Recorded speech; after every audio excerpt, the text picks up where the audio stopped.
नमस्कार मंडळी, आज आपण कस्टर्ड कुल्फी बघूया। व्हिडिओ शेवटपर्यंत बघायला विसरू नका।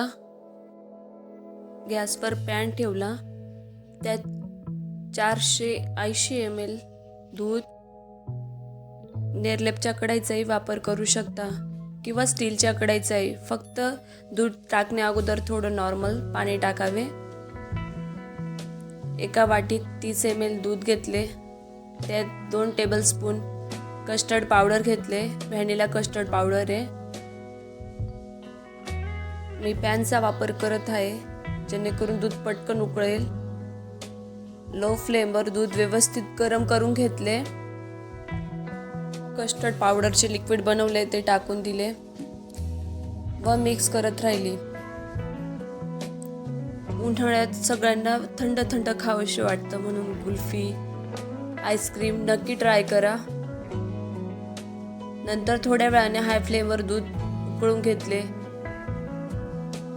60 ml साखर व्यवस्थित मिक्स करून घेतली।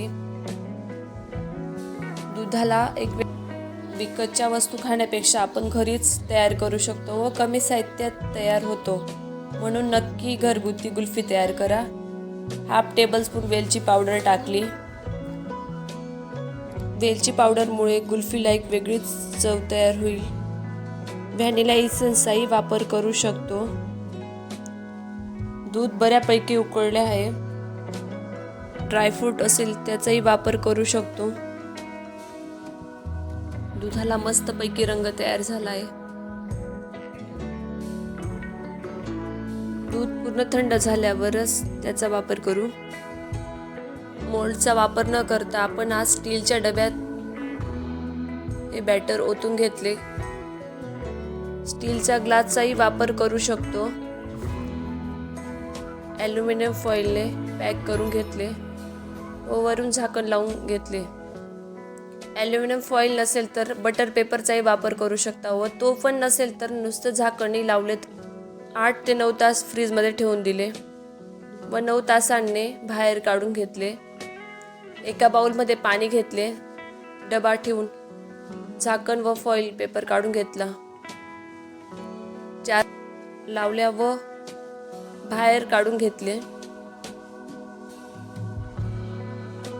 फायनली कुल्फी तयार झाली आहे। 4 भाग करून घेत। उन्हाळ्याच्या दिवसात ऑटोमॅटिक काहीतरी थंड खावंशी वाटतं, म्हणून नक्की ट्राय करा। फायनली कस्टर्ड कुल्फी तयार झाली आहे। वाव, एकच नंबर। तुम्हाला दुसरा व्हिडिओ कोणता बघायला आवडेल नक्की कळवा।